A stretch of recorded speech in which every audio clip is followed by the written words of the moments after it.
السلام علیکم رحمۃ اللہ، میں محمد نرالے بول رہا ہوں، سعودی عرب سے، رہنے والا بہار کا ہوں۔ ہاں تو میرا وائف کا حقیقہ نہیں ہوا ہے۔ اس کا ماں باپ اس ٹائم میں اور میرا بھی ماں باپ لوگ اس ٹائم میں اتنا صلاحیت بھی نہیں تھا اور اتنا جانکاری بھی نہیں تھا اس سب کے بارے میں، تو اس وجہ سے میرا بھی نہیں ہوا ہے، نہ میرا وائف کا ہوا ہے۔ تو میں اپنا اور ہمارا بچہ کا تمہیں تو کرانا ہے، اور وائف کا بھی ہم ہی کو کرانا پڑے گا نا۔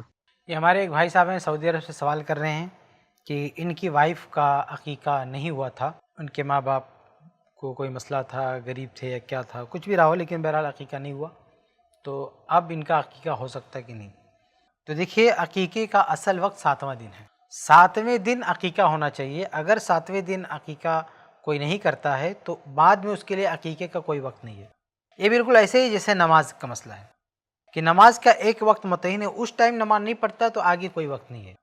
ہاں، اگر کوئی مجبور ہے، معذور ہے، کسی عذر کی وجہ سے عقیقہ نہیں کر سکا، 7ویں دن عقیقہ کرنا تھا لیکن اسی دن کسی آفت میں پھنس گیا، کسی مصیبت میں پھنس گیا، نہیں کر پایا 7ویں دن عقیقہ، تو 8ویں 9ویں یعنی جب وہ مصیبت سے آزاد ہوگا اس ٹائم وہ عقیقہ کر لے گا۔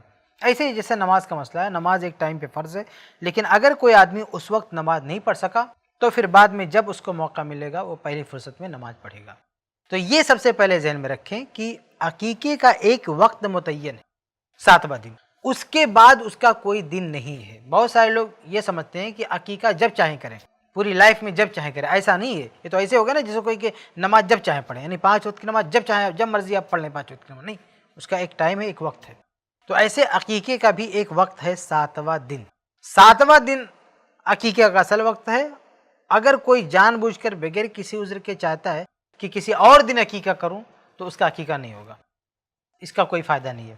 ہاں، اگر کوئی معذور تھا، مجبور تھا، کسی وجہ سے نہیں کر سکا، یا نادان تھا، جاہل تھا، اسے پتہ نہیں تھا، وہ عقیقہ نہیں کیا، تو اب اس کے بچے اگر بڑے ہو گئے تو بعد میں وہ عقیقہ کر سکتا ہے، یا خود وہ بچے بھی اپنا عقیقہ کر سکتے ہیں، کیونکہ شیخ البانی رحمہ اللہ نے ایک حدیث صحیحہ میں نقل کی ہے اور صحیح قرار دیا ہے کہ عقہ رسول اللہ صلی اللہ علیہ وسلم عن نفسہ بعد ما بعث نبیا، کہ اللہ کے نبی صلی اللہ علیہ وسلم نے اپنی طرف سے عقیقہ کیا جب آپ نبی بنائے گئے۔ تو آپ صلی اللہ علیہ وسلم کا عقیقہ نہیں ہوا تھا، تو آپ صلی اللہ علیہ وسلم نے بعد میں خود اپنا عقیقہ کیا۔ اسی طرح سے کچھ اور آثار بھی پیش کیے ہیں شیخ البانی رحمہ اللہ نے۔ ان سب سے پتہ چلتا ہے کہ اگر کسی کا عقیقہ نہیں ہوا ہے اور کسی وجہ سے مس ہو گیا، عذر تھا یا علم نہیں تھا یا کوئی ایسی بات تھی، لیکن جان بوجھ کے نہیں، ایک آدمی ہے اس کو علم ہے، دولت ہے، پیسہ ہے، سب کچھ ہے، پھر بھی عقیقہ نہیں کرتا ہے، تو اب بعد میں اس کے لیے کوئی وقت نہیں ہے۔ لیکن ایک آدمی مجبور تھا، اس کو پتہ نہیں تھا، کوئی مسئلہ تھا، وہ عقیقہ نہیں کر سکا، تو بعد میں اس کی طرف سے عقیقہ کیا جا سکتا ہے، اس میں کوئی حرج کی بات نہیں۔ لیکن یہ واجب نہیں ہے، یہ ضروری نہیں ہے کہ اس کا عقیقہ دوسرا کوئی کرے، کیونکہ اصل ذمہ داری ہوتی ہے ماں باپ کی، والدین۔ تو والدین اگر زندہ ہیں تو اپنی آخری سانس تک اگر کسی عذر میں تھے تو جیسے ہی عذر ختم ہوا ان کو عقیقہ کرنا چاہیے، کیونکہ عقیقہ واجب ہے۔ بعض علماء اس کو واجب نہیں کہتے ہیں، سنت کہتے ہیں، لیکن جو علماء واجب کہتے ہیں، فرض کہتے ہیں، ضروری کہتے ہیں، تو ان کے موقف سے اگر کوئی مطمئن ہے تو پھر جو باپ جو ہے زندہ ہے، جو اس کا ذمہ دار ہے، تو اس کی ذمہ داری بنتی ہے کہ جب وہ صاحب حیثیت ہو وہ عقیقہ کر ڈالے۔ لیکن اگر وہ فوت ہو گیا تو اس کے بعد ایک بچہ خود اپنی طرف سے عقیقہ کرے یا دوسرا کوئی کرے تو یہ چیز جائز ہے، ایسا کیا جا سکتا ہے، لیکن ضروری نہیں ہے۔ دوسرے لوگوں پر یہ واجب نہیں ہے۔ صحابہ کرام میں جہاں یہ مثالیں ملتی ہیں کہ بعد میں کا عقیقہ بعد میں ہوا، وہاں یہ چیز بہت کثرت سے نہیں ملتی ہے، یعنی ایک عام چیز نہیں ملتی ہے۔ اس کا مطلب یہ ہے کہ سب اس بات کی فکر نہیں کر رہے تھے کہ ہمارا عقیقہ نہیں ہوا، ہم بھی عقیقہ کریں۔ کچھ ہی ایک دو مثالیں ملتی ہیں۔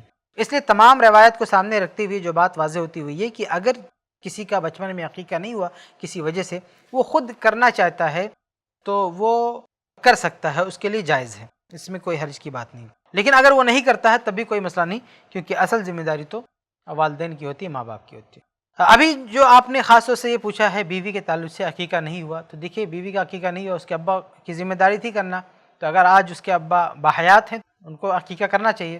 لیکن اگر ان کے ابا فوت ہو چکے ہیں تو ان کی طرف سے عقیقہ کیا جا سکتا ہے، اور عقیقہ کوئی بھی کر سکتا ہے، اگر باپ زندہ بھی ہوتے تب بھی کوئی دوسرا کر سکتا تھا۔ دیکھیے حسن حسین رضی اللہ عنہما کا عقیقہ